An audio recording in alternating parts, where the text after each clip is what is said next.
Good Monday morning, everyone. This is Gary Ryan here with you with another Fed League Flash. It's Monday, April 24th, and we are on the cusp of two great series in the divisional finals, the semifinals for the Commissioner's Cup.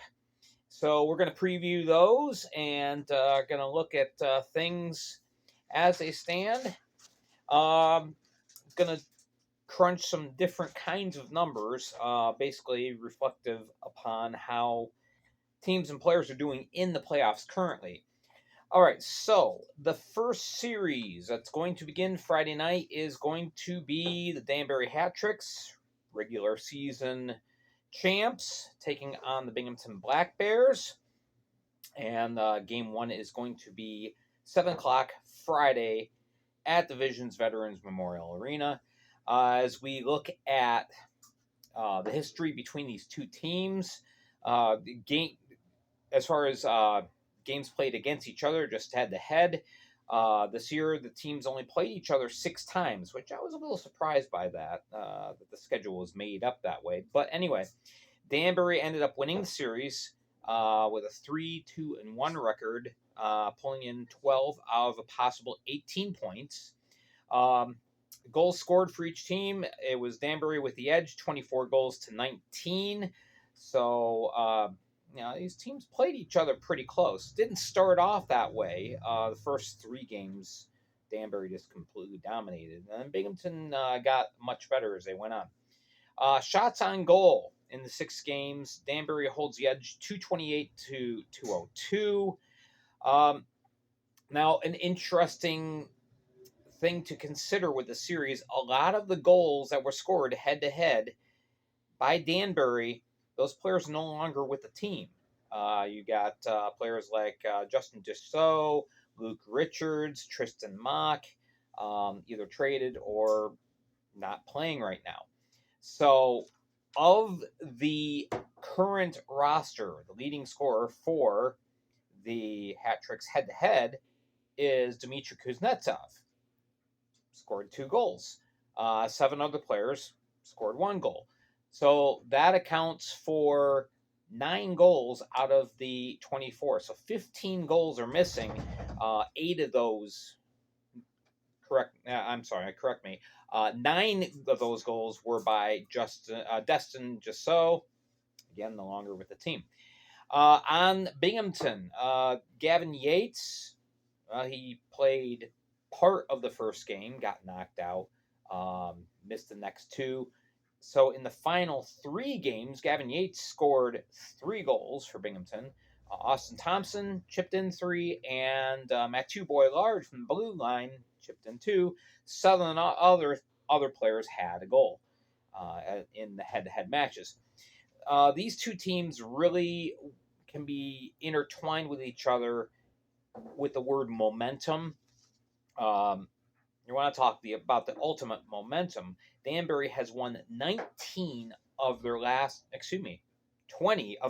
21 games played, 2 in the playoffs, and dating back to the last 19 games of the regular season. The series kind of seemed to foment those momentum swings by both teams. Danbury just dominated the first 3 games. They were undefeated through 11 games this season to start off the year. And then Binghamton went on to win the next 2 games head-to-head. Danbury ended up struggling, going through a 10-game stretch where they were only 5-4-1. And Binghamton almost caught up to him in the standings. And then that final game between the two teams happened, 3-2. Danbury scored with 4 seconds left. Questionable goal. Lucas DeBenedette might have scored off of a high stick. It was very, very close. Debatable goal, but it was, it stood. So anyway, after that game, Danbury starts their tear, winning 18 of 19. Binghamton struggles, going 2-6-2 in a 10-game stretch, but then recovered very nicely at the end, winning their last 6. So it really seems like these two teams feed off of each other. How they perform against the other kind of determines how they play the next series of games against other opponents. So very interesting. Uh, Goaltenders for the series: Taylor Joseph is going to be playing for the Black Bears. He only played in the one game against Danbury, played very well. In the playoffs, Joseph is 2-0, a 1.5 goals against average, and a 947 save percentage. Danbury, the stalwart, Brian Wilson, seems like he's just, you know, he's everywhere when it comes to the hat tricks. He's 2-0 in the playoffs, a 151 goals against average, a 940 save percentage. So both teams playing very, very, very well. Both goaltenders, keeping the puck out. In the playoffs, in the series against Watertown, Chad Lopez scored 3 goals, 5 points for Binghamton. Colin Fitzgerald chipped in a goal and 3 assists, and Tyler Jurich also had a goal and 3 assists. For the hat tricks, Michael Markhazen, 4 goals, 3 assists, and 7 points in 2 games. Lucas DeBenedett had 3 goals, 4 assists, 7 points, and Jacob Ratcliffe, who seemed to struggle at times during the regular season, really found his game, 3 goals and 2 assists in the 2 matchups against Elmira. So, Friday night is the first game, 7 o'clock in Binghamton. Teams travel to Danbury, 7 o'clock on Saturday, and then there's a scheduling conflict, no game on Sunday. If a third game is needed, it'll be Monday night, 7 o'clock in Danbury. My prediction for the series, it sounds a little waffly in that I'm pretty convinced that whoever wins game 1 in Binghamton is going to win the series in 3 games. I think the series goes to 3. I'm going to give a slight edge to Danbury, basically based off of their torrid stretch the last 20 games. I don't think these games are going to be blowouts.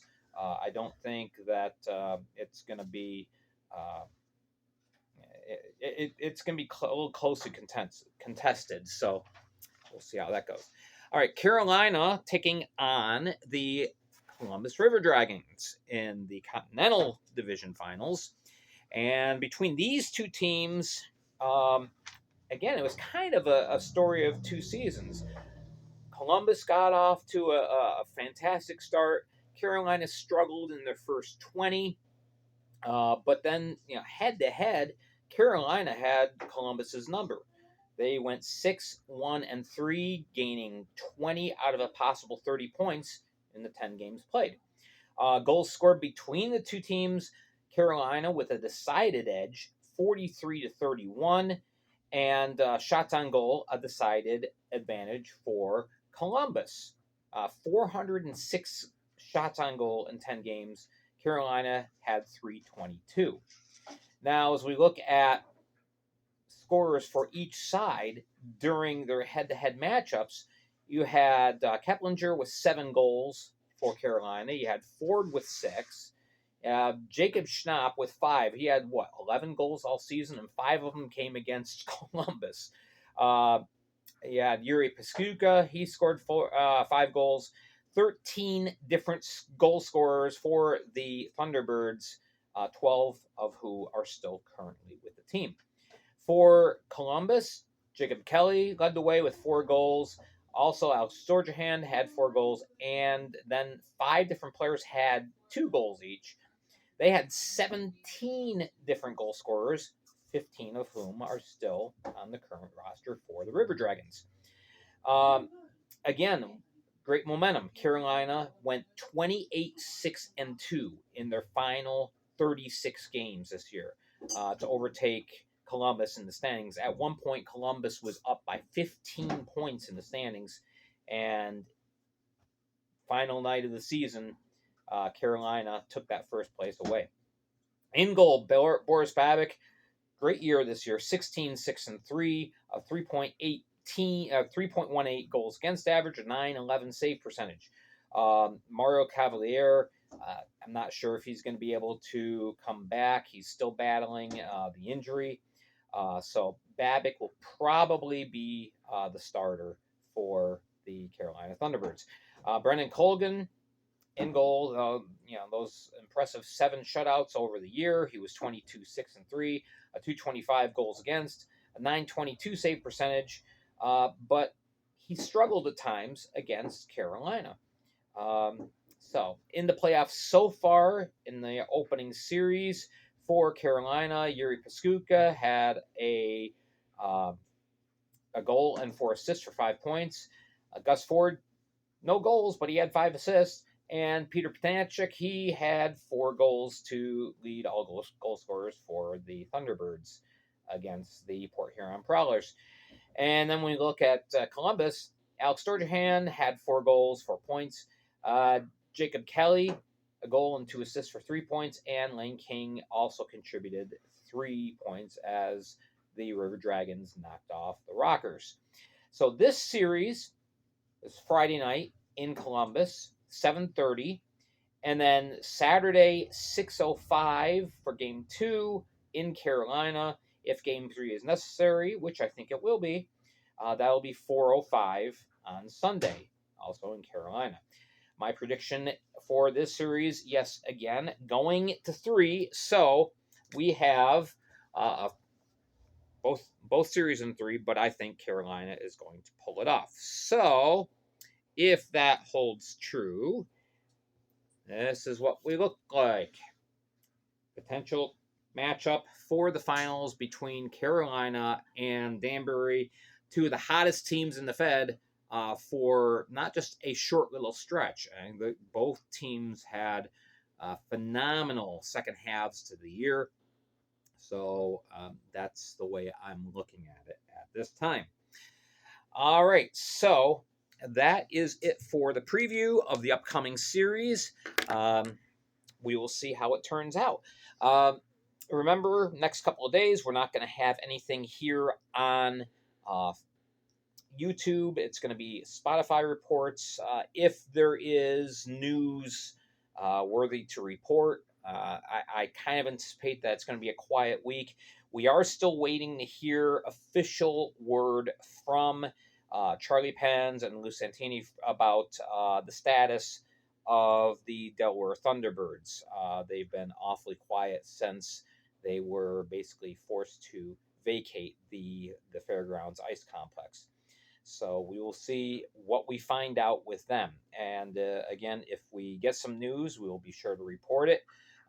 Again, I don't anticipate much taking place in the next couple of days across the Fed. We will see. All right, thank you again so much for watching. I'm Gary Ryan for the Fed League Flash. Make sure to hit like, hit subscribe. Make sure to check out Spotify. You can find me at Spotify. Download the Spotify app. It is free to use. Search for me there, Fed League Flash. Here it's youtube.com at FPHL Flash. All right, thank you again so much for watching. Until next time, make sure to keep your head up, keep your stick on the ice, and be excellent to each other.